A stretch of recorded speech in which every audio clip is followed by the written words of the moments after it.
Bom, boa noite a todos. É com enorme satisfação que daremos continuidade ao Diálogos Magistratura e Advocacia. É um evento que tem se tornado bastante atrativo para os associados, não só da APAMAGES, mas do Instituto dos Advogados de São Paulo. Já estamos no nosso 7º encontro e hoje, especialmente nessa noite, estamos recebendo 2 processualistas, na verdade 3 processualistas,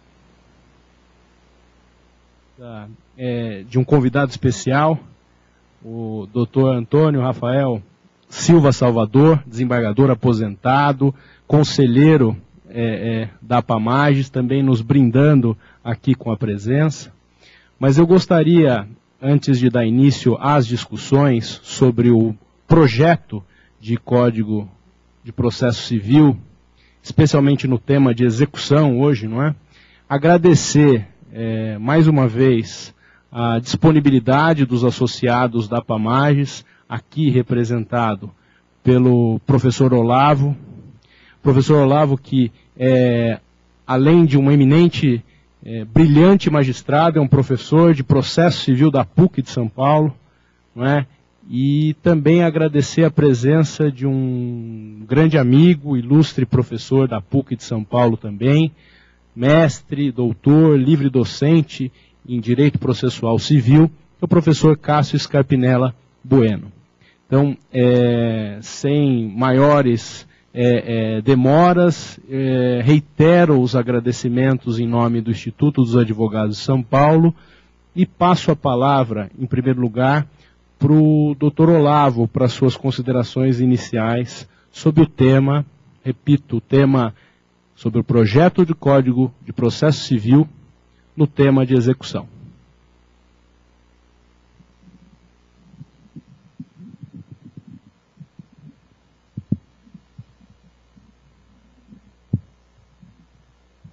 Boa noite a todos.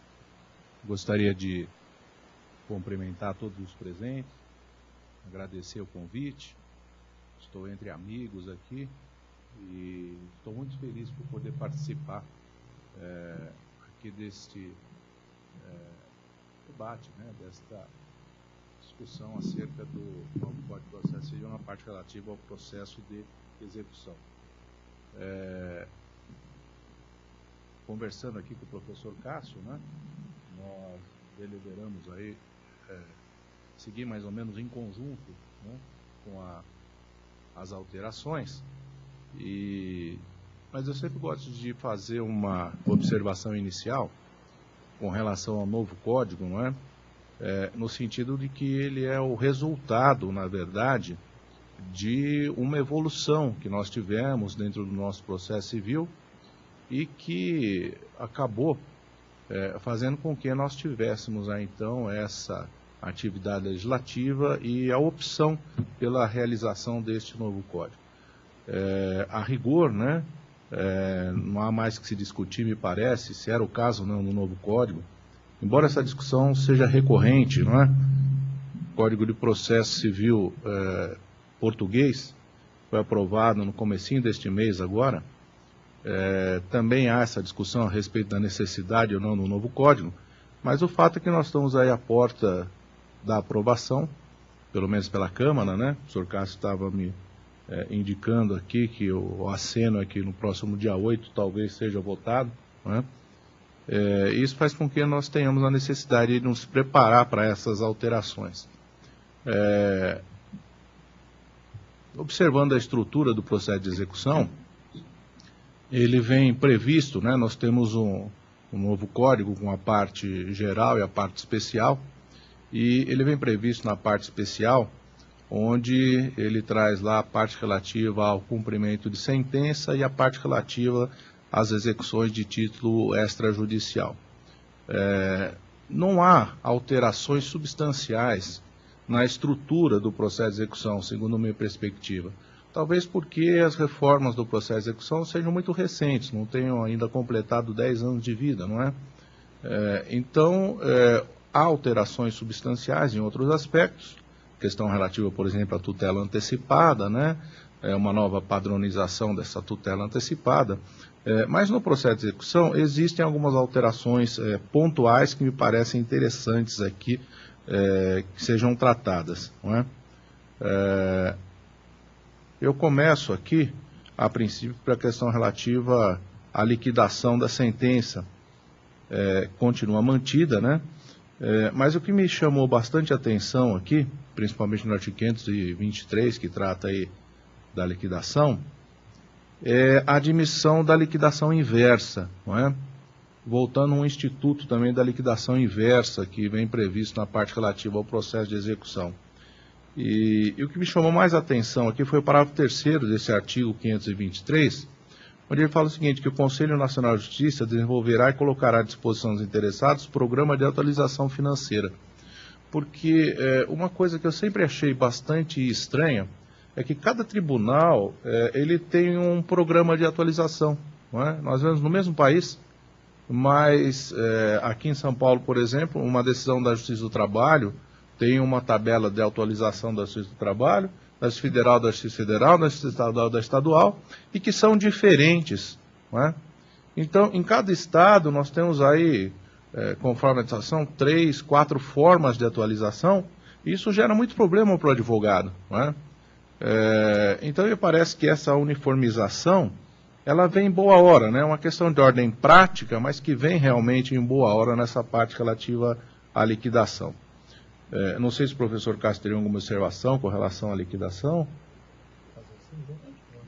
Então, boa noite a todos. Um prazer muito grande para mim estar aqui na APAMAGES, neste evento da APAMAGES e do Instituto dos Advogados de São Paulo. Um privilégio ainda maior estar sob a presidência do Dr. Diogo Leonardo Machado de Mello, querido amigo, de longa data já, ex-aluno, né, inclusive, isso é muito bom, o nosso contato começa da graduação. Foi a minha primeira classe como regente da PUC, ele era um destacadíssimo aluno, bajulava, não, brincadeira, talentosíssimo, e isso me deixa muito feliz hoje, mestre, doutor, pela PUC de São Paulo, um grande civilista desta nova geração. Professor Diogo, muito obrigado pelo honroso convite, um prazer estar aqui. Tanto maior a honra estar aqui ao lado, mais uma vez, do desembargador Antônio Rafael Silva Salvador, desembargador, um privilégio, mais uma vez, estar ao lado de Sua Excelência, e Vossa Excelência terá a palavra há pouco para também abrilhantar esse evento, e o privilégio é ainda maior, vejam, nunca menor, estar ao lado do caríssimo professor Olavo, querido colega de PUC, magistrado, enfim, ao meu ver, paradigmático aqui do nosso estado, do nosso Fórum Central de São Paulo, e um caríssimo amigo, um importante professor, um dos grandes processualistas que nós temos na PUC, professor Olavo, privilégio também estar ao seu lado. Toma a liberdade, então vamos fazer assim uma espécie de jogral, né, como estava combinado, olhando para a câmera de lá. Então, só com relação às observações gerais que o professor Olavo colocou, eu só tomo a liberdade de subscrevê-las, mas com apenas um acréscimo, apenas para frisar uma ideia. Não há, diferentemente do que alguns apregoam, nenhuma novidade estrutural no Código de Processo Civil novo. Isso é importante, me apresso a dizer. Não, por favor, ninguém receba isso como uma crítica, muito menos uma crítica negativa ao projeto. O professor Olavo está certo quando diz, sobretudo no campo do cumprimento de sentença e da execução, nós acabamos de passar por severíssimas, e aí sim profundíssimas e estruturais modificações. Então, o que o projeto fez foi passar a limpo muitas dessas modificações, realocando-as, e daí certamente até acertando melhores alguns lugares, e fundamentalmente colocando, digamos, ofertando soluções a vários dos problemas interpretativos que nós temos, porque a lei, esta lei da reforma, a lei de 2005, a lei de 2006, né, que reformaram, como todos sabemos, o Código de Processo Civil em vigor, como todo bom remédio, procurou sarar a doença, mas trouxe inúmeros efeitos colaterais. Muitos desses efeitos, eu não direi todos, mas muitos desses efeitos colaterais e indesejáveis buscam ser, o projeto, tanto da versão Senado como da versão Câmara, buscam sanar. E aí, ao longo da exposição, muitos desses problemas, dessas soluções, vão aparecendo. Então, Então, em suma, essa ideia que hoje tem vigorado de processo sincrético, né? Tanto que o livro 2 do projeto Senado e o livro 1 da parte especial do projeto Câmara, é importante sempre falar dos dois, porque na verdade um não exclui o outro. Né? Só vai excluir quando voltar para o Senado. Por hora são 2 trabalhos. O do Senado já aprovado e o da Câmara, ao que tudo indica, às vésperas de ser aprovado. Mas ambos eles têm lá o livro 2, processo de conhecimento e cumprimento de sentença. O que é extremamente significativo e consolidando o que nós já temos hoje. 461, 461A, 475J. Tudo isso, com alguns ajustes, permanece nesse livro chamado Processo de Conhecimento e Cumprimento de Sentença. E, logo depois desse livro, vem o livro 3 do Projeto Senado, o livro 2 da parte especial do Projeto Câmara, denominado tal qual o de hoje, Processo de Execução, que é bem, na verdade, o Processo de Execução é um título extrajudicial. E, do mesmo jeito que hoje nós temos o 475R e o 598, ou seja, as regras do cumprimento de sentença devem ser complementadas pela de execução, e as regras do processo de conhecimento devem complementar os de execução, o 598, essas regras existem também previstas tanto no projeto Senado como no projeto Câmara. Com relação à liquidação, por hora, fico com o professor Olavo, que a única coisa que eu acrescentaria em relação à liquidação, subscrevendo a preocupação de Sua Excelência, é com relação à memória de cálculo. Então, tanto na versão Senado como na versão Câmara, existe uma preocupação muito mais apurada de o exequente, ao apresentar a memória de cálculo, ele deve discriminar minudentemente a origem, fica um requisito formal, ao meu ver, que vai facilitar o exercício da defesa do executado. Tem de discriminar a origem da dívida, tem que dizer quais são os índices de atualização monetária, lógico, o programinha do CNJ vai facilitar, como o programa do TJ facilita, o programa da ASP facilita, não obstante a consideração crítica e correta do professor Olavo. Mas tem que dizer os juros, olha, eu estou calculando juros de tanto a tanto e coisas do tipo. Então, isto, ao meu ver, que está lá no 510 do projeto Senado e no 538 do projeto Câmara, me parece algo que deve ser destacado positivamente, e aí a liquidação por arbitramento é mantida, e a liquidação por artigos, que é rebatizada de liquidação pelo procedimento comum. Procedimento comum que é o procedimento ordinário na nomenclatura do projeto. Não existe mais o procedimento comum ordinário, o procedimento comum sumário. Vira só procedimento comum, que tem cara de ordinário e sumário junto. Aí devolvo ao professor Olavo a palavra. A questão realmente da memória é interessante, né? Porque ela é muito completa, né? Correção, taxa de juro, termo inicial, periodicidade, daí por diante, né? Eu acho que eu, particularmente, como não sou muito bom com número, eu não consigo fazer uma memória de cálculo dela, né? Então, eu acredito que vai haver uma certa dificuldade, conforme o tipo de execução, para que eu traga aqui todos os elementos realmente, né? E agora sim, né? Nós vamos ter que ter um auxílio aí, realmente, inicial, para poder analisar de plano já essa memória, né? Mas realmente ela vem com várias especificações e parece que é uma tendência também que o código apresente diversos pontos no sentido de acabar com alegações genéricas, né? E parece que ele, em vários pontos, ele faz com que ele indica que as alegações têm que ser precisas e pontuais, né? E aqui me parece que transparece também esta situação, né? Podemos seguir? Com relação ao cumprimento da sentença, como o professor Cássio disse, não é? É importante que ele fixa o prazo realmente, né? No artigo 527 do projeto da Câmara, para segundo, o devedor será intimado para cumprir a sentença. E me dá aqui diversas hipóteses, não é? Mas ele diz, né, expressamente, não é? Quando é que haverá e como vai ser feita essa intimação. E o mais importante, porque ele fala pela unidade da justiça, na pessoa do advogado constituído, carta com aviso de recebimento, quando representado pela defensoria, mas o mais importante aqui me parece o inciso 3º desse parágrafo 2º do artigo 527, por meio eletrônico, quando, sendo o caso do parágrafo 1º do 246, não tiver procurador constituído nos autos. E o parágrafo 1º do 246 fala o seguinte: com exceção das microempresas, das empresas de pequeno porte, as empresas públicas e privadas ficam obrigadas a manter cadastro junto aos sistemas de processo em autos eletrônicos, para efeito de recebimento de citações e intimações, as quais serão efetuadas preferencialmente por este meio. Para o segundo disposto, para a aplicação União, Estado, Distrito Federal, Município e entidades de administração indireta. Isso eu acho que vem realmente para facilitar sobremaneira, né? Se nós pensarmos aí hoje em dia que nós temos algumas entidades que são efetivamente aquelas que mais se utilizam do Poder Judiciário, né? Isso vai vir facilitar em muito, me parece, a realização desse ato de intimação. Não é? Vai haver um problema inicial aí para implementar isso, né? Como acontece, é evidente, com o processo eletrônico, mas eu sou otimista, eu acho que isso é uma questão de tempo também, né? Eu me recordo na época, por exemplo, que lançaram o carro a álcool, né? Eles lançaram o carro a álcool, a gente precisava ligar o carro, primeiro você apertava o botãozinho para injetar gasolina, não é? Daí você dava a partida no carro, daí você esperava de 10 a 15 minutos para funcionar, senão ele não andava, não é? E hoje o carro a álcool, você entra, dá uma partida e vai embora, não é verdade? Hoje é flex, né?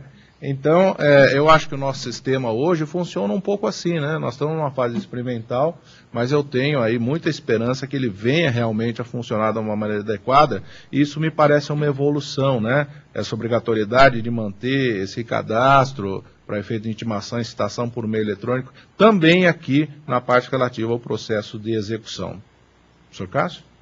Não, de acordo. Aí é o típico caso. Hoje temos o 475J, lindo, maravilhoso, mas ninguém sabe como começa, objetivamente. O STJ tem jurisprudência, a doutrina tem doutrinado, mas objetivamente sempre há a possibilidade de haver discussão. Então vem o código, bem ou mal, e fala, olha, corre daqui. Quer dizer, isso é extremamente positivo. E a questão das intimações eletrônicas é a realidade, porque eu sempre digo, todo mundo entra no e-mail toda hora, no Facebook toda hora, curte, gosta, não gosta, menos o juiz. Né? Quer dizer, o mundo eletrônico existe para a diversão, não para a responsabilidade. Inadmissível, correto, o código pertinente nesse sentido. Vai ser mais difícil as pessoas fugirem. É capaz das pessoas voltarem a falar entre si, né? Pararem de olhar tanto e-mail, mas enfim, o que é positivo também. Só se me permite, eu estava querendo achar, do mesmo jeito que o projeto, tanto Senado como Câmara, então, soluciona o problema de como corre o prazo do atual 475J, os 15 dias para pagamento de multa, também o projeto, tanto Senado como Câmara, depois eu acho aqui o númerozinho do artigo, que esse eu não achei antes, mas ele diz um outro problema que é da execução de título extrajudicial. Hoje todos nós sabemos, o executado ele é citado para pagamento em 3 dias, e existe o estímulo para esse pagamento, que é a redução em 50% dos honorários.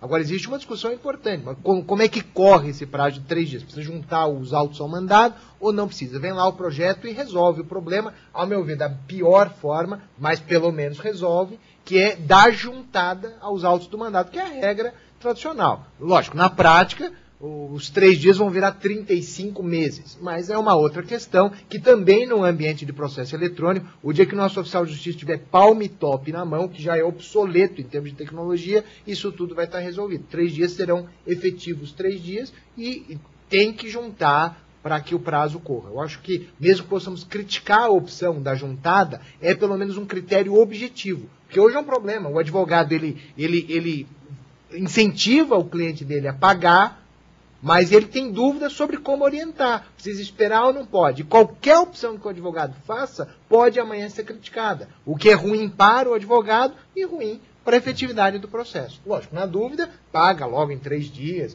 me autoriza a ligar para o advogado, vamos fazer um acordo, evidente. Mas é melhor o código fazendo esse paralelo com o cumprimento de sentença e execução de título extrajudicial. O senhor Cássio quer abordar o protesto? Vamos? Vamos, protesto.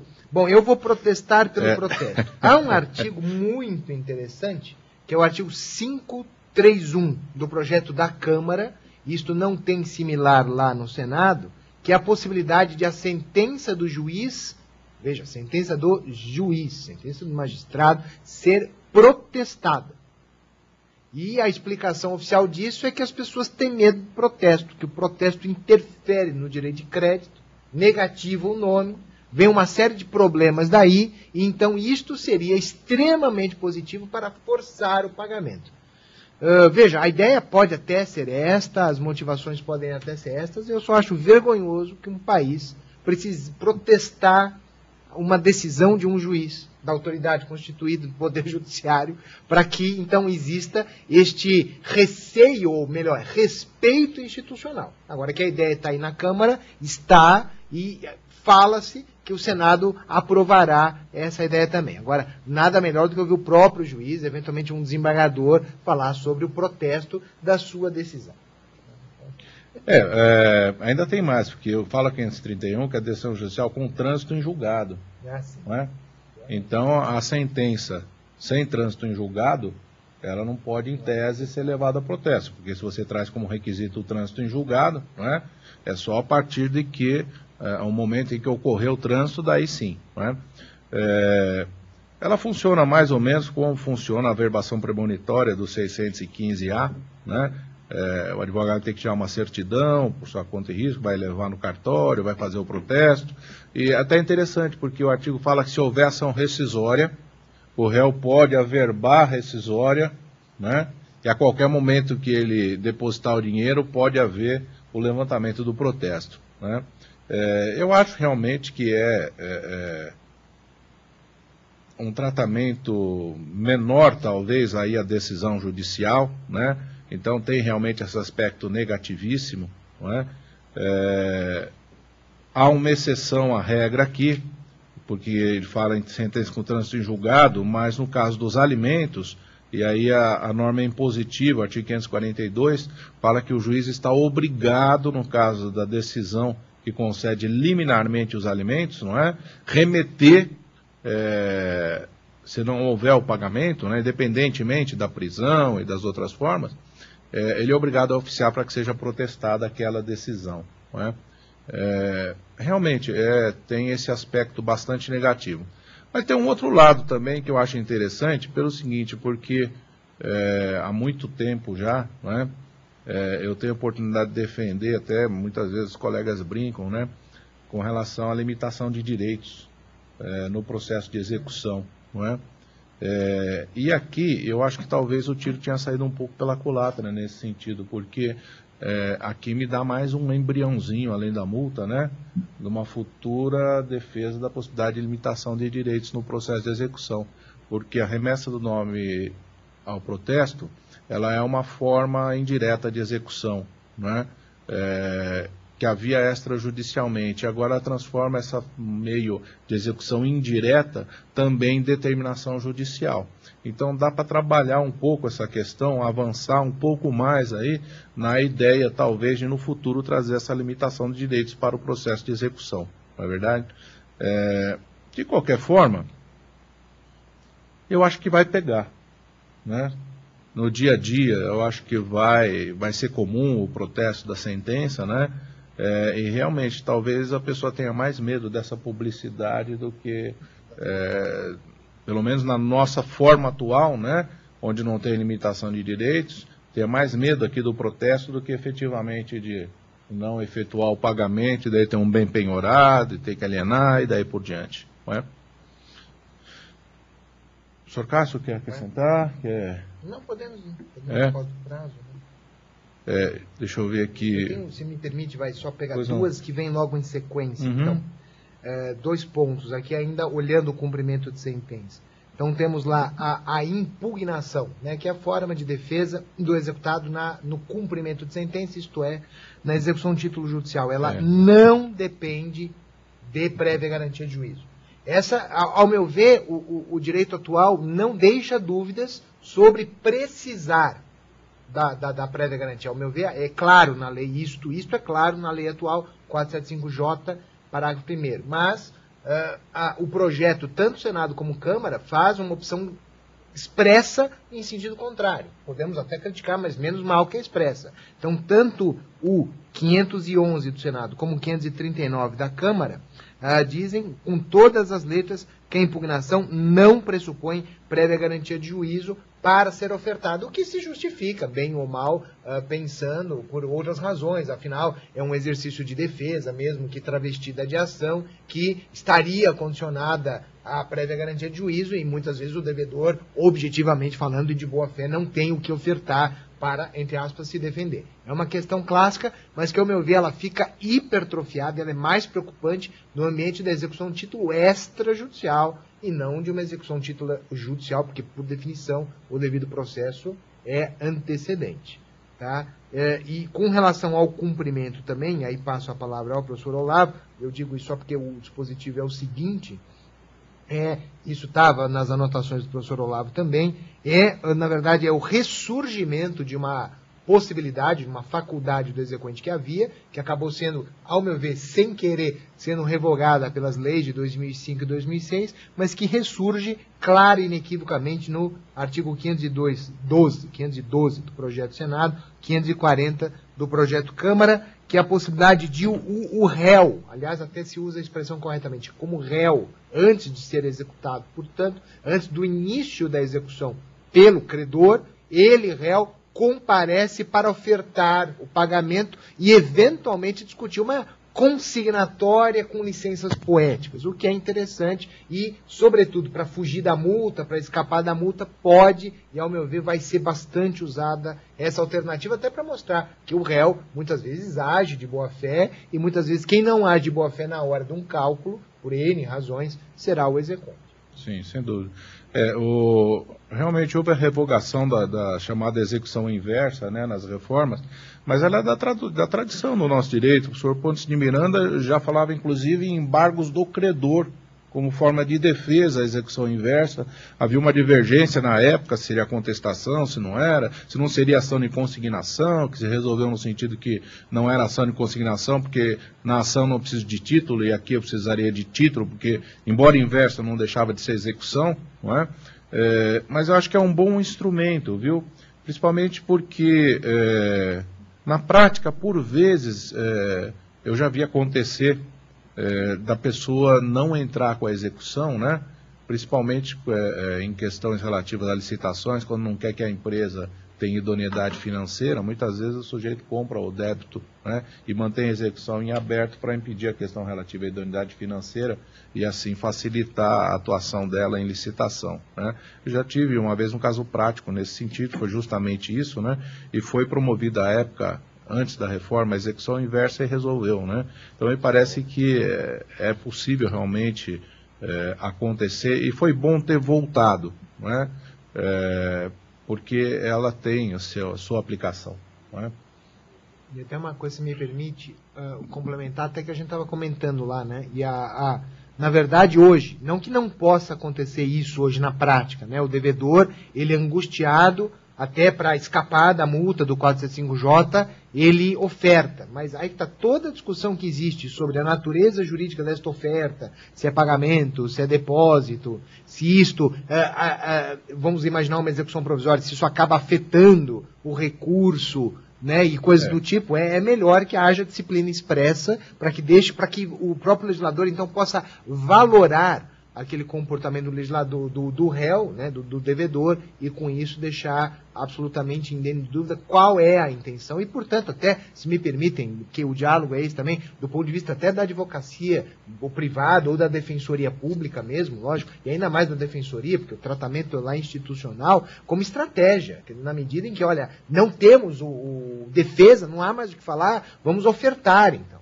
Mas veja, é diferente de um acordo e é diferente simplesmente do pagamento. Vamos ofertar para discutir, porque olha a taxa de juros, olha a importância lá da memória de cálculo, é mais complexa, mas tudo muito bem definido, tudo muito claro, até para viabilizar justamente mais abertamente essa discussão.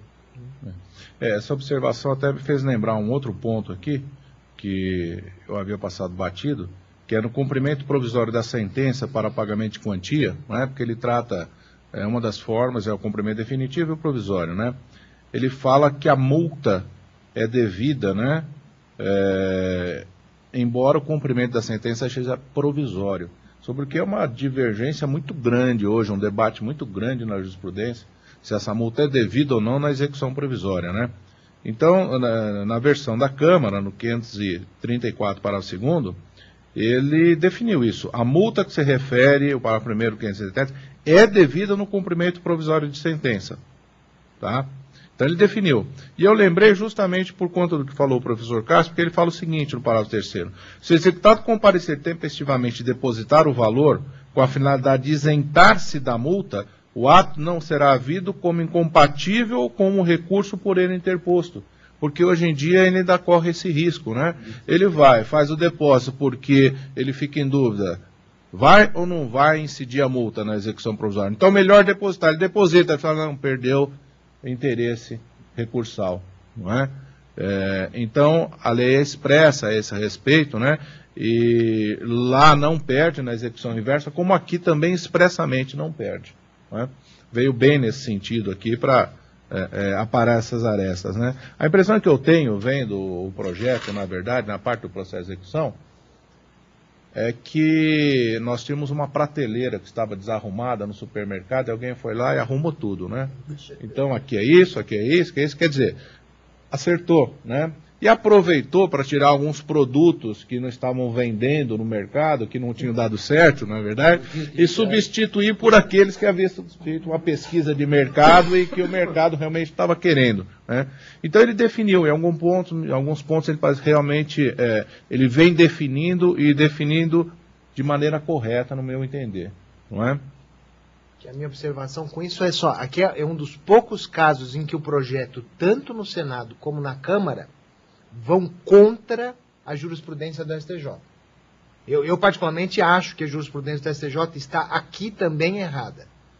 Porque uma coisa é uma coisa, a outra é outra. A multa claramente não interfere nisso ou naquilo. Mas o STJ, em recurso repetitivo, né, disse que não incide a multa. Vem o projeto, interessante, tanto no Senado como na Câmara, dizer o oposto. Tem a multa. Né, e particularmente acho correto. Justamente porque, veja, execução provisória, execução é. Então, é para estimular a execução provisória, e mais no Senado do que na Câmara, a contraface da execução provisória qual é? É a ausência do efeito suspensivo da apelação. Essa é a grande sacada, que é clássica no Brasil e fora do Brasil, mas no projeto do Senado tem uma coisa que a Câmara, lamentavelmente, não tem, é absurdo não ter.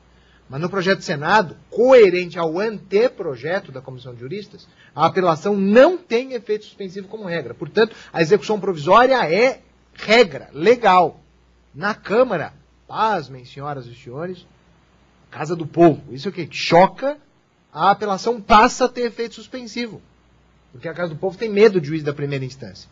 Tem que ter medo do ministro Supremo, sobretudo deputado, né, data venda, né, etc. Tal. Mas, enfim, esse paradoxo. Mas, mesmo assim, a execução provisória, nos casos permitidos pela lei, ou, convenhamos, permitidos pelo juiz, porque a tutela antecipada está lá, com uma roupagem diversa, como o professor Olavo bem disse, mas é a nossa tutela antecipada, vai ser permitido ao juiz tirar, caso a caso, o efeito suspensivo, e é aquela história, você tem que cumprir sua pena de 10%.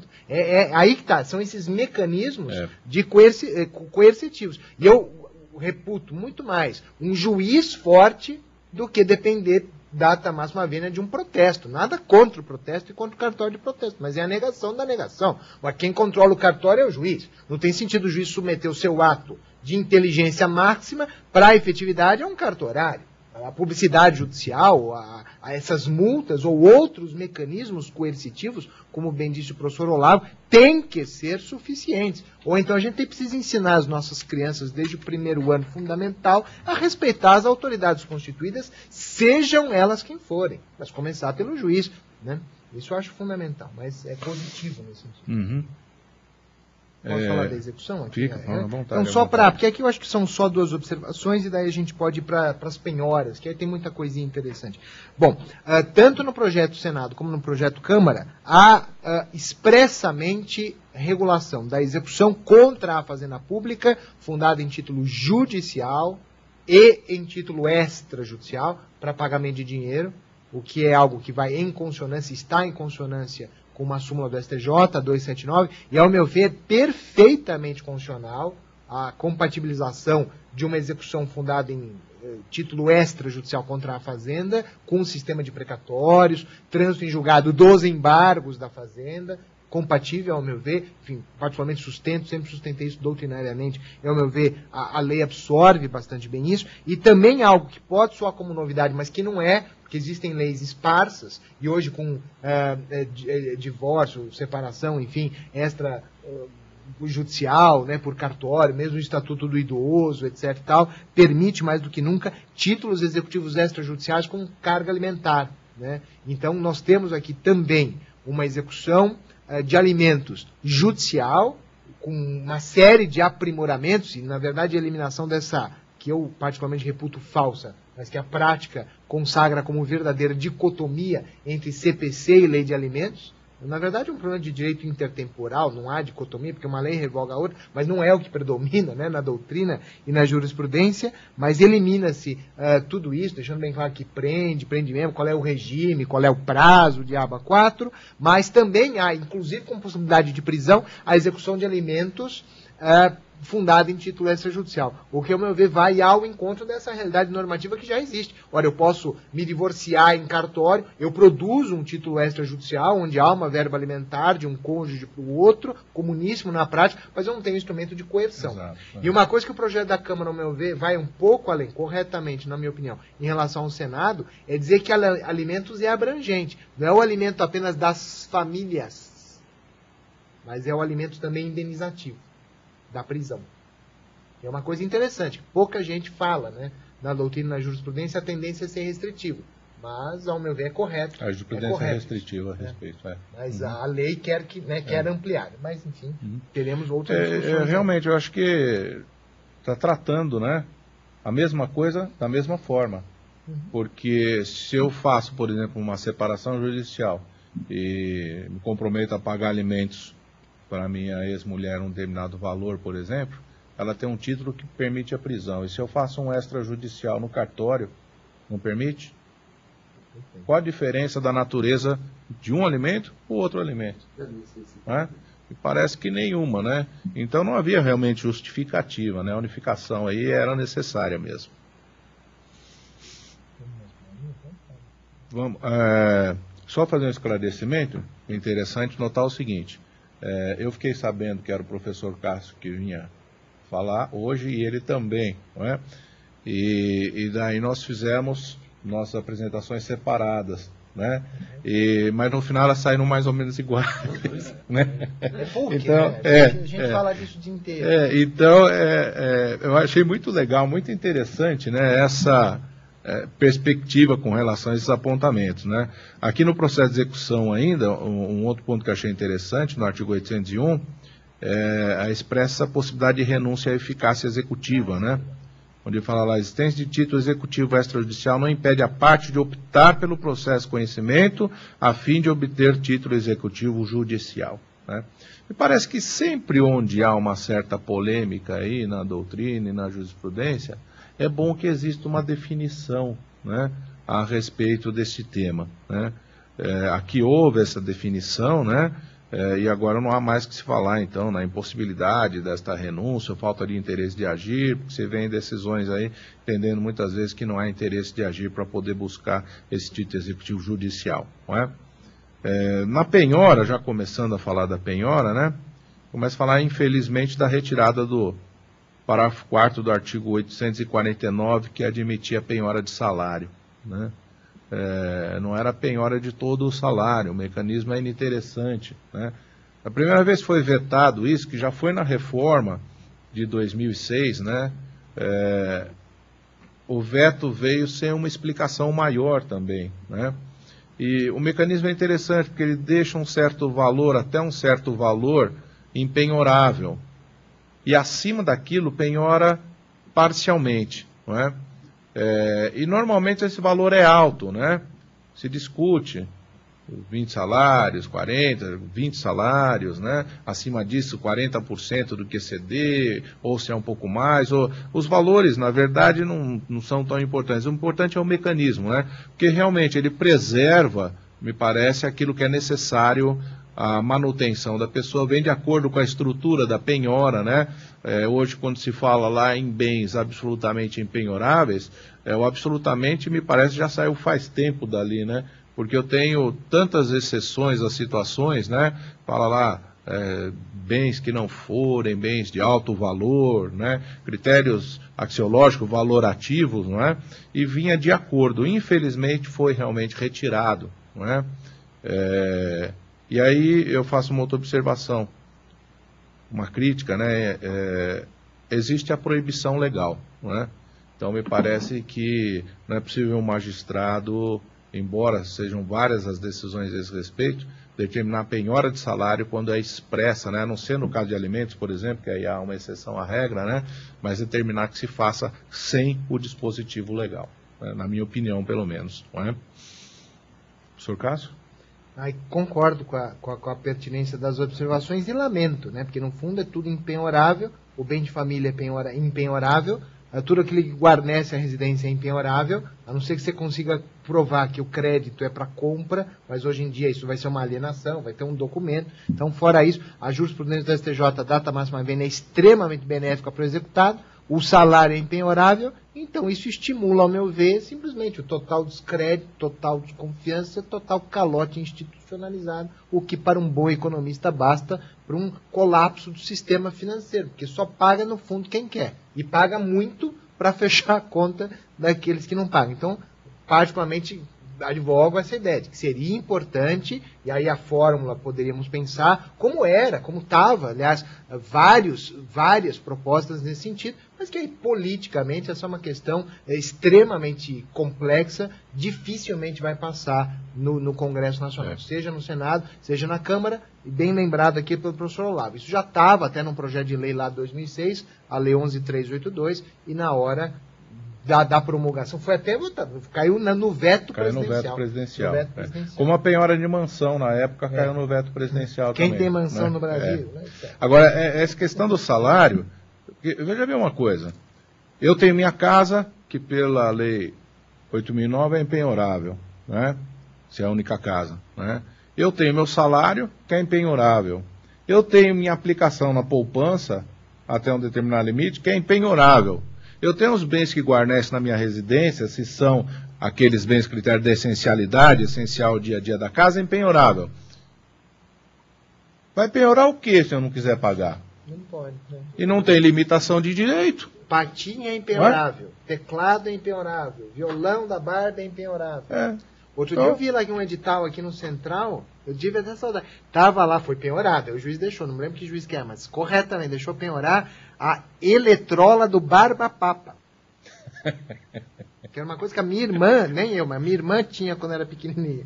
Eu fiquei com saudade. Mas, gente, quem é que vai se interessar? Só eu, Você podia arrematar. Eu podia arrematar, mas não arrematei. Ou seja, execução infrutífera, que é gravíssima. Sim, Esse é o grande problema aqui. Não adianta nada a gente ter uma parafernália de atos do juiz, se na hora não há nada, objetivamente falando, penhorável. Como efetivar. Eu sei que soa arrogante falar isso, mas é uma realidade palpável. Não adianta nada essa sofisticação toda se na hora da execução eu não tenho o que penhorar, né? Não foi por falta de tentativa da academia, das instituições. Aí é uma questão política. Né? Não deve passar. Agora, se o salário continua sendo impenhorável sem limite nenhum, existe uma disciplina mais bem acabada, até para tornar expressa a possibilidade de penhora de cotas de sociedades personificadas, que é uma discussão que geralmente angustia muito, né, o pessoal, com razão, do direito societário, mas existe uma disciplina proposta aqui, a penhora online de dinheiro, ela é muito mais bem acabada, nos passos, aliás, das reformas mais recentes, quer dizer, é uma lei que, tanto quanto a atual, ela cria um bloqueio e um desbloqueio imediato, porque erros, os mais diversos, podem acontecer, né? E não vamos confundir penhora online, é aquela história, com o levantamento do dinheiro pelo exequente. Uma coisa é o bloqueio online. A chamada penhora online, na verdade, é um bloqueio de valores, né? E, ao meu ver, o código deixa claro também aqui, colocando, ao meu ver, um correto ponto final na questão sobre a desnecessidade de você tentar outras formas de penhora para daí usar a penhora online. Veja, a penhora online é a penhora de dinheiro feita por meios eletrônicos. E o Estado de São Paulo, que lamentavelmente é tão criticado pelos ignorantes de plantão do resto da federação, mas é o pioneiro em termos de penhora online de outros bens, né? A Justiça do Trabalho e a própria Justiça Estadual. Então, isto é passado a limpo também no projeto para incentivar, tanto quanto no direito vigente, de que outras penhoras, na verdade, a tendência é se tornarem online também, né? E, com relação à penhora, eu destaquei ainda aqui também um refinamento, um cuidado maior com a penhora de faturamento de empresa, para deixar bem claro que não compete, com a devida vênia, ao juiz arbitrar o valor ou percentual. Tem que chamar o contador, tem que chamar o economista, que vai ter acesso às contas da empresa para saber quanto é possível de penhorar para não sufocar a empresa. Veja, aqui não é querer advogar a tese do devedor. É a questão de, se for para falir a empresa, vamos falir.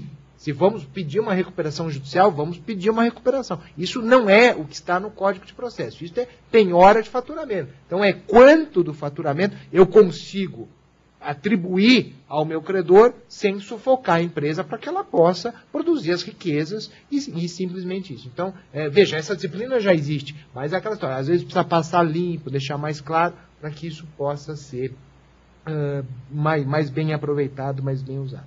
Eu acho que veio bem, realmente, porque aqui, nesse aspecto, me parece que a questão é de casuística, né? Não é possível, muitas vezes, nós temos parâmetros evidentes na jurisprudência para fixar os valores, não é? Mas muitas vezes não há como saber, né? Às vezes um valor de 5% por uma empresa não vai representar nada, vamos dizer, na sua atuação. E para outra vai levar à quebra da empresa, né? E o juiz tem que ter elementos para isso, né? E esses elementos vêm do administrador, que realmente vai traçar os parâmetros e dizer, tanto, não é verdade? Para evitar, por exemplo, que eu tenha um valor fixo e que aquele acabe sendo mais prejudicial, né? Acabando com a empresa do que, na verdade, acabando pagando a conta. Porque daí acaba a empresa também, fica o valor da execução e também não tem onde cobrar, na verdade. Aqui calha bem aquilo que a gente, quando é juiz no interior, a gente aprende, né? Aquele ditado que o remédio que curou o carpinteiro matou o marceneiro. Não é verdade? É semelhante a atuação dos dois, né? Só destacar, professor Olavo, que teve uma pergunta aqui do Antônio Carlos Júnior, exatamente sobre essa questão da regulamentação da penhora de faturamento da comarca de Vargem Grande do Sul. Se, na verdade, pelo que eu entendi da pergunta, se há alguma regulamentação específica sobre a penhora de faturamento e o que mudou em relação à penhora online e penhora em dinheiro. São essas duas observações que surgiram no meio dos debates aqui, só para destacar.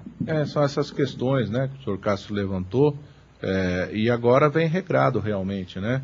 Eu não tenho aqui a lei, mas o senhor Castro trouxe.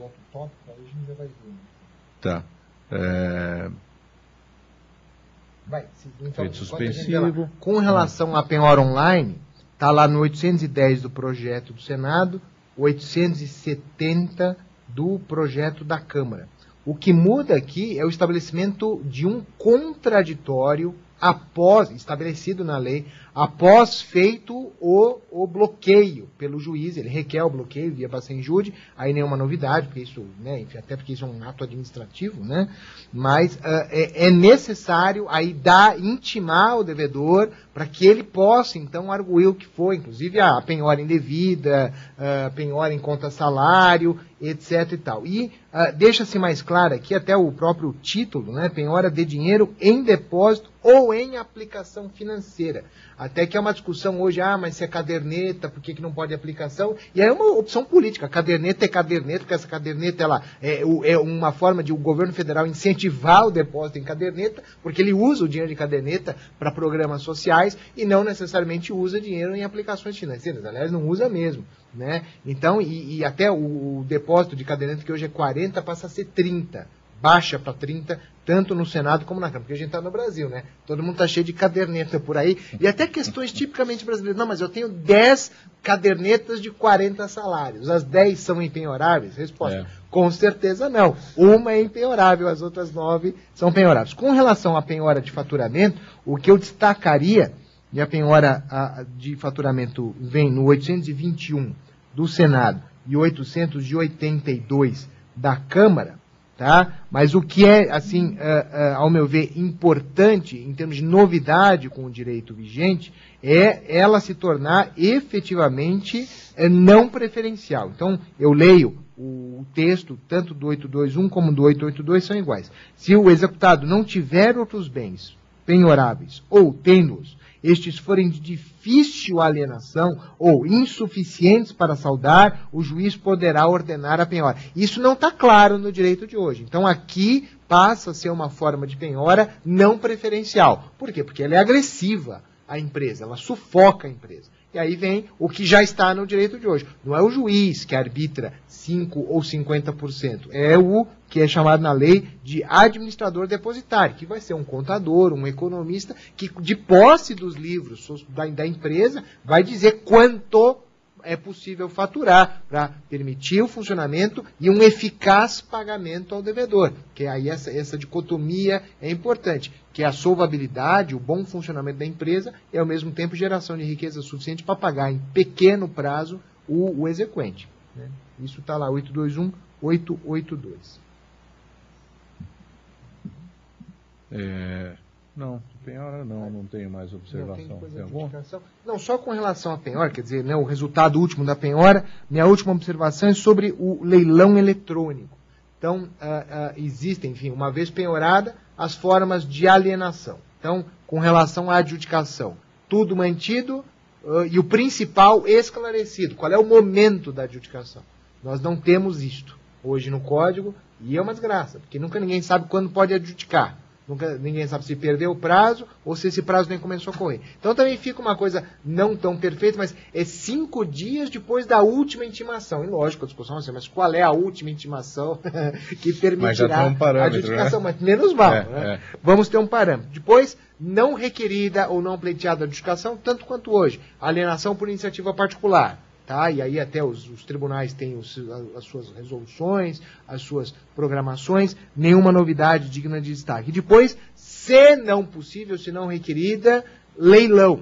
Né? A ideia de praça e leilão, ela é unificada em leilão, né? E aí vem uma novidade interessante. Preferencialmente leilão eletrônico, leilão como alienação judicial, mas preferencialmente eletrônica. Só se não for possível, não for viável, não for frutífero, é que vai fazer o leilão em papel, com diário em papel, lá no átrio do fórum e coisas do tipo, ou na localização do imóvel, ou coisas do tipo. Tá? Então isso é, ao meu ver, importante. E também uma outra novidade que vem, é algo que a doutrina sustenta, mas que falta a definição clara legislativa, que é a possibilidade, na verdade, de uma certa rotatividade entre esses mecanismos expropriatórios. Né? Então, eu não quis adjudicar, fui para alienação por iniciativa particular. Mas depois falei, quer saber, eu vou adjudicar, porque afinal é o barba-papa, meu Deus do céu, eu fiquei arrependido, eu devia ter adjudicado, não adjudiquei, eu posso adjudicar. Hoje é pouco claro isso, a doutrina até admite, mas aí a lei passa a ser expressa. Então, eu posso sair de um mecanismo e voltar para o outro, sempre assegurado o direito de remissão, de execução, isso é tudo igual. Tá? Mas chama atenção estas questões aqui, pelo menos a mim, né? Chamam a atenção essas questões colocadas e o leilão preferencialmente eletrônico. O que vai acabar levando, como o Tribunal de Justiça de São Paulo já ensaiou e outros estão ensaiando, fazer convênio com a iniciativa privada. Sim. É evidente, porque o know-how está lá. E o leilão eletrônico, na prática, ele tem se mostrado muito mais eficaz. Os valores, normalmente, que se vê na adjudicação são valores mais altos do que do papel. E aumenta a oferta. Né? Aumenta muito, né? Porque qualquer um pode acessar ali de qualquer lugar, né? Então é diferente daquele leilão tradicional que se fazia, não é? Bom, eu tenho mais uma observação apenas aqui, né? Eu fiz suspensivo, não precisa, né? Tá.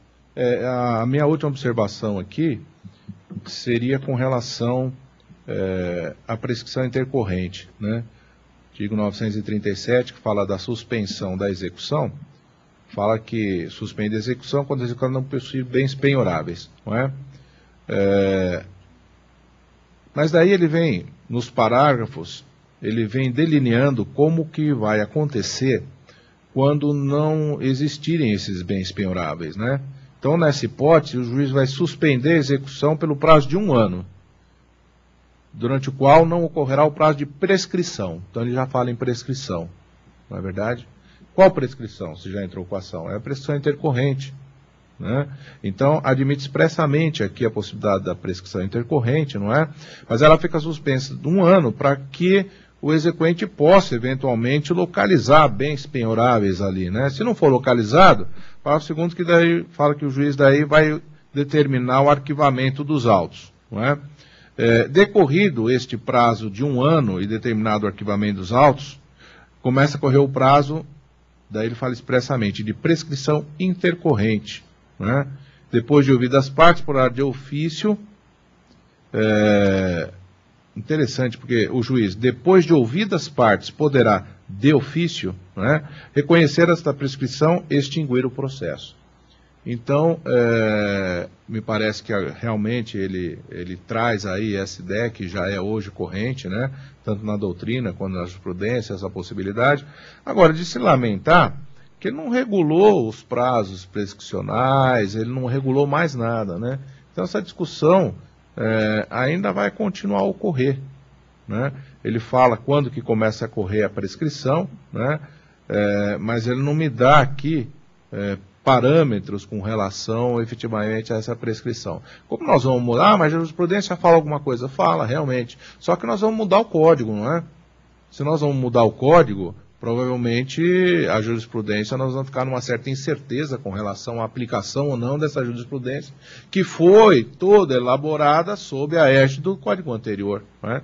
Então me parece que seria mais interessante que ele tivesse sido mais expresso realmente com relação a prazos, prescrição intercorrente, suspensão, se suspende, se a prescrição atinge apenas a eficácia executiva, ou se atinge, né, a obrigação consubstanciada no título, porque se ela atinge apenas a eficácia executiva, nada me impede que eu pegue aquele título e entre com uma ação monitória depois, não é verdade? Então, essas dúvidas nós vamos ter, mas me parece que veio bem a prever expressamente aqui esta possibilidade, não é? Professor Cássio? Aqui eu concordo, e aí, por causa do prazo, professor Olavo, professor Diogo, eu já tomo a liberdade, então, de falar 2 outras observações que eu tenho, e aí, eventualmente, fazemos uma conclusão ou não, de acordo com as orientações do nosso presidente. A moratória, que hoje, bom, dizer que é moratória já é tomar partido, né? Mas é o 745A do Código de Processo, aquela possibilidade de parcelamento que hoje existe.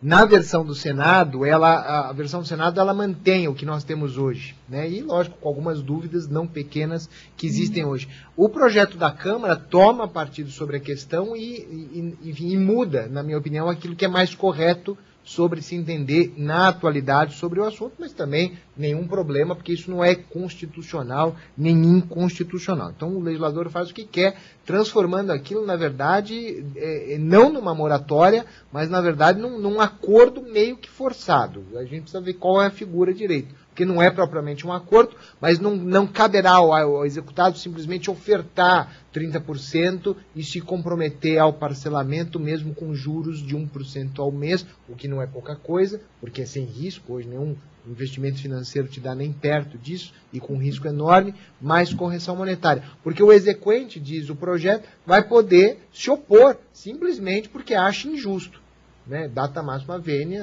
eu que digo, fazer acordo é uma coisa e criar condições de um pagamento, depende de uma pessoa que de boa fé, mas trabalha, não tem bens penhoráveis, é outra. E também uma coisa que a mim não me agrada, mas enfim, está lá no projeto da Câmara, é dizer clara, expressa, uma discussão importante hoje, dizer expressamente que esse parcelamento do atual 745A não se aplica às execuções de título judicial. Tá? Também é uma questão tormentosa, o STJ já disse que sim, mas o projeto aqui vai dizer que não. E a outra e última questão, e aí eventualmente passamos às conclusões ou não, mas é só uma questão interessante, pouco vista na prática, mas para ver que às vezes o Senado e a Câmara não chegam a nenhum acordo e não chegaram. E aí é importante saber que, mesmo que aprovado na Câmara, tem que voltar para o Senado. A última palavra é do Senado, porque o projeto nasceu lá. É a execução contra devedor insolvente.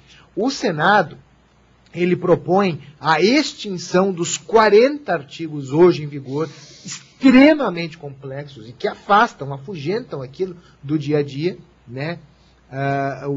A execução contra devedor insolvente, falando que a partir do momento que existe lá aquele concurso singular de credores, para transformar aquilo num concurso universal, divide pro rata, cada um vai com um pedaço para casa. Salomônica, mas é uma opção, de repente mais factível do que a execução tal qual vigorante. O projeto da Câmara, ele diz que se mantém em vigor aquilo que está no CPC até o dia que tiver uma lei que mude. Com a devida vênia, até o anteprojeto era melhor, porque o anteprojeto mantinha em vigor o CPC, mas admitia que os credores fizessem um acordo, mais ou menos nos termos da recuperação judicial, até fazer a remissão à lei. Então, data vênia das 3 opções, sendo que o anteprojeto é histórico, ele não volta, né? Era melhor do anteprojeto, na minha opinião, é melhor a do Senado, iniciativa até do ministro Atos Guzmão Carneiro, que atuou na revisão do Senado, e é péssima, com a devida vênia, a opção da Câmara, porque é uma não opção. Veja, é um novo código que, agora que a coisa complica, aí mantém a crítica da pressa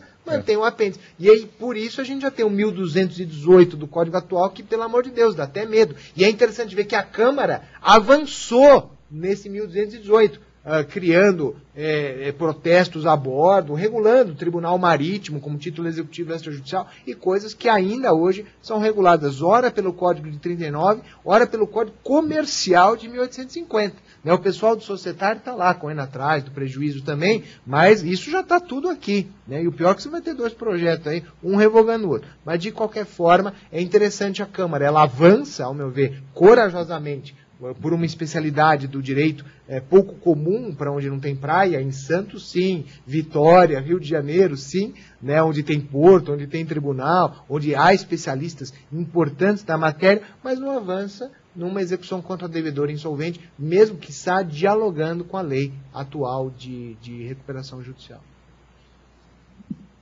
Nós temos mais 5 minutos pelo controle. Eu gostaria de perguntar se o desembargador Antônio Rafael Silva Salvador teria alguma questão para fazer para os debatedores. Antes de eu passar, tem mais 2 questões aqui. Acho que eu vou até adiantar. Da Fabrício Correia e Lígia Tobias.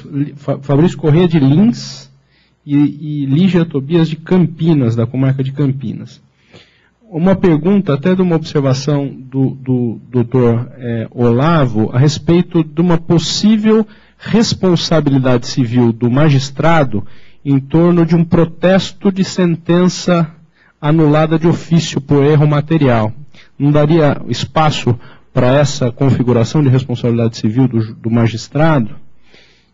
E uma outra questão da doutora Lígia Tobias a respeito de o que muda na execução de alimentos no projeto. Se muda algo, se tem alguma regulamentação específica. Então, depois das questões do desembargador Antônio Rafael Silva Salvador, gostaria que os debatedores encaminhassem para suas conclusões para a gente fazer o fechamento desse debate.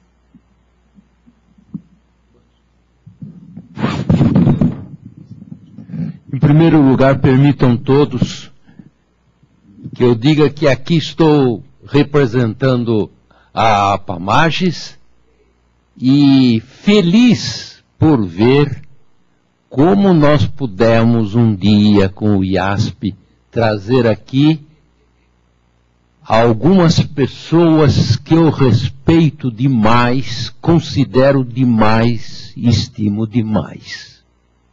Todas as vezes em meus cursos, tanto o Dr. Olavo como o nosso caríssimo professor, ambos têm um prazer imenso em comparecer lá e conversar com todos aqueles que estão fazendo o curso. É uma satisfação. Se esses cursos são interessantes, imaginemos agora a grandeza desses cursos com o IASP. e trazer aqui essa discussão difícil, nova, enfrentando problemas de duas modificações no projeto inicial do novo Código de Processo Civil na parte de liquidação. É uma vitória, podem acreditar, uma honra para a nossa ideia de união APAMAGES e IASP, e nós cumprimentamos efusivamente todos aqueles que estão ouvindo hoje desses dois magníficos professores. E eu quero lembrar só uma coisa. Aqui estão 4 professores de Universidade Católica.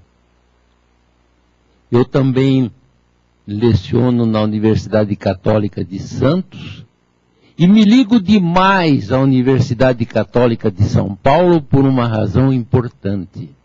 Eu sou da primeira turma da Faculdade Católica de Direito, da Pontifícia Universidade Católica de São Paulo. E outro dia estava revendo fotografias dos meus colegas da primeira turma e eu fiquei um pouco impressionado. Eu não sei se eu consegui achar outro vivo. Então, parece que eu sou o remanescente da primeira turma. E ao ver que a nossa faculdade, que começou daquele modo tão simples, nós não tínhamos nem local, nós ficávamos emprestados e emprestando em algumas igrejas até. No segundo ano foi numa igreja que nós tivemos aula. Ver hoje a grandeza da nossa Universidade Católica, faculdade, e principalmente da Faculdade Católica de Direito, com esses professores magníficos que hoje nos deram aqui uma lição gostosa, difícil, claro, difícil para eles e muito mais difícil para todos nós que não acompanhamos, como o Dr. Cássio e o Dr. Olavo, tudo isso que está sendo discutido em Brasília. Eu digo aos meus colegas e a todos os juízes que estão nos vendo, a todos os funcionários de varas que estão nos vendo, a todos os ilustres advogados que estão nos vendo no estado de São Paulo, talvez até fora do estado de São Paulo, que dificilmente nós poderíamos reunir numa palestra sobre a liquidação no projeto do novo Código de Processo Civil, professores magníficos, como o professor Cássio e o professor Olavo. Doutor Diogo, parabéns, leve os meus parabéns para o IASP e diga que eu, daqui para frente, podendo, porque eu dou aula também quinta-feira em Santos, mas podendo, virei sempre aqui nos dias marcados, porque já vi que isto aqui é uma escola de saber. Uma honra, cumprimento todos vocês. Gostaria de passar a palavra então para o professor Olavo, para suas considerações finais, em seguida para o professor Cássio. Bom, eu inicialmente respondo a primeira questão, o senhor Cássio responde a segunda, pode ser assim? Com relação à responsabilização do juiz, né, no que toca à decisão de alimentos, ela ocorre ao pilégios, né, por força da lei. Então, automaticamente, a partir do momento em que proferiu a decisão interlocutória, ali o juiz deve falar a lei, remeter. Não é? E com relação à sentença, a iniciativa é da parte em protestar a sentença. Né? Então, nós teríamos aí um primeiro obstáculo, né, com relação à responsabilização. Além disso, o direito brasileiro, ele tradicionalmente, ele entende que a responsabilidade aí se dá apenas em caso de dolo, não é verdade? consequentemente, o fato de anular a sentença me parece que não geraria a responsabilidade pessoal do magistrado, não é? Nós, salvo engano, não é? Nós tivemos responsabilização pessoal do magistrado nas ordenações manuelinas por atraso de prestação de tutela jurisdicional, não é? Mas depois daquilo, me parece que não houve mais a responsabilização, a não ser nesses moldes, não é? Então eu acho difícil sustentar a possibilidade de responsabilidade pessoalmente pelos danos decorrentes do processo. Eu aproveito mais uma vez a oportunidade e agradecer a todos, desembargador Rafael, um amigo já de muito tempo, não é? O convite que me foi feito aqui, participação ao lado de 2 amigos também, a todos aqueles que estão nos assistindo, não é? Agradeço a possibilidade de estar falando um pouco sobre o processo e peço desculpas, né, a muitos dos senhores, porque eu tenho uma ideia de quando nós temos uma lei nova, o que se faz, a rigor, o que o professor faz é um exercício de adivinhação, né? Porque nós podemos tentar prever o que vai acontecer, mas nem sempre é o que acontece, né? Existem tendências, mas quando a lei entrar em vigor, quem vai dizer como ela vai ser aplicada vai ser o nosso dia a dia, né? Então, mas é um exercício de adivinhação bastante gostoso de se fazer. Então, eu agradeço o convite, me coloco à disposição aí para quando houver essa oportunidade poder tratar com todos aí dessa matéria de processo civil que me é tão cara. Muito obrigado. Com relação à segunda questão, né, sobre os alimentos, veja, houve então primeiro essa dicotomia expressa entre execução fundada em título judicial e fundada em título extrajudicial, mas ambas com as mesmas técnicas coercitivas, né? Então fica mais claro, como eu disse lá, não existe mais as dificuldades que hoje existem, maximizadas, ao meu ver, com o advento da Lei 11.232 de 2005. Quer dizer, hoje paga-se nos alimentos, intima-se para pagar sob pena de multa, ou intima-se para pagamento sob pena de prisão. Então a lei, o projeto vem, não, intima para pagamento ou justificativa sob pena de prisão. Aí aquilo que o professor Olavo, primeira mudança, está no projeto da Câmara, o juiz manda, aí ele manda, é exceção à regra que ele tinha colocado, manda protestar ou a sentença ou a decisão interlocutória. Aí vem, a prisão será cumprida em regime semiaberto. Se houver novo aprisionamento, o regime será fechado. E aí vem essas coisas bonitas na lei. Em qualquer caso, o preso deverá ficar separado dos presos comuns. Sendo impossível a separação, a prisão será domiciliar.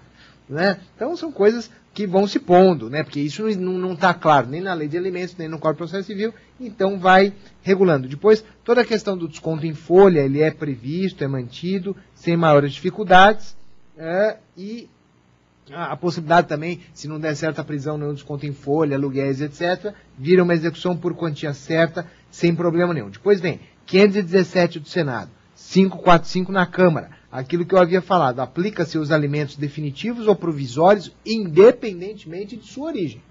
Ao meu ver, isso é claro. Tanto os derivados do direito das famílias, como os derivados de atos ilícitos, sem prejuízo do atual 475Q, que é Constituição de Renda. E tem um dispositivo na Câmara, tinha me passado, mas agora olhando eu vi de novo, tem muita coisa. E peço desculpas por isso. Estamos todos ainda estudando isso, né? Estudando ao vivo. E essa oportunidade é maravilhosa também para isso. O 546 da Câmara eu achei muito interessante. Não tem no Senado. Verificada a postura procrastinatória do executado, isso em caso de alimentos, o magistrado deverá, se for o caso, dar ciência ao Ministério Público dos indícios da prática do delito de abandono material. Isso é interessantíssimo. Né? Isso, lógico, vai atingir a classe A da população, mas é muito interessante isso. Né? Isso eu aprendi com o nosso querido professor Renan Lotufo, que abrilhantou durante muito tempo o nosso tribunal e, felizmente, abrilhanta a nossa PUC de São Paulo, orientador do professor Diogo, meu querido professor da graduação, homenageado na nossa formatura, na nossa turma, Frederico Marques, professor Renan, e ele, como desembargador e antes advogado de família até, ele comentava isso, que nas aulas de alimentos lá do 5º ano, ele comentava que o juiz tinha que ter essa sensibilidade, né? Cheio de escusas o devedor, mas estava lá com uma camisa, uma caneta, né? Uma abotoadura, tal. Então tira a abotoadura e paga, tal. Então esse é o dispositivo 548, é bastante interessante, e veja aí, não é mais coercitivo, vai ser sancionatório, mas para bom entendedor, meia palavra bastará. Então o juiz amanhã pode ter um despachinho padrão. Se nada requerido, nada justificado, dê-se vista ao MP para fins de persecução criminal. E às vezes, não, vem aqui, veja, aí é crime tentado, está aqui o dinheiro, eu pago e pronto. O crime vai ser devidamente, né, abortado nesse sentido. E, enfim, e por fim, só as palavras finais de agradecimento, as gentilíssimas palavras do desembargador Antônio Rafael, um privilégio ouvi-lo, mais uma vez, Excelência, muito obrigado por estar aqui mais uma vez ao seu lado, sabendo, inclusive, confesso que desconhecia a circunstância de Vossa Excelência da primeira turma da PUC, então aumenta ainda essa honra, confesso por ser com muito amor, muita dedicação, professor da casa, egresso da casa, o mesmo digo com relação ao professor Olavo, que hoje, mais uma vez, abrilhanta os nossos quadros de professores, e um privilégio o professor Diogo também ter, num primeiro momento, recebido e podido aceitar o seu convite, e agora está mais uma vez aqui, que seja a primeira não, mais uma de outras tantas, né? Graças a Deus não é a primeira, e com certeza não será a última, ao seu lado. Cumprimento-lhe pessoalmente, cumprimento-lhe institucionalmente, pelo sucesso desse diálogo APAMAGES e do Instituto de Advogados de São Paulo, Vossa Excelência, que é diretor cultural daquela centenária e prestigiadíssima instituição. Obrigado. Agradeço, professor Cássio. Reitero os agradecimentos à presença aqui do desembargador Antônio Rafael Silva Salvador, hoje representando aqui, inclusive, o professor e presidente Roque Mesquita, professor Olavo Oliveira Neto, pela clareza de exposição, muito prática, muito dinâmica, e também agradecer ao professor Cássio pela disponibilidade, pelo detalhamento que foi dado aqui aos dispositivos, ao debate que está acontecendo hoje na Câmara/Senado, e em nome do Instituto dos Advogados de São Paulo, recebam os nossos cumprimentos e a honra de estar podendo promover este importante debate entre magistratura e advocacia. Agradeço a presença online de todos. As perguntas serão encaminhadas aos debatedores e espero que todos estejam aqui numa próxima oportunidade. Muito obrigado.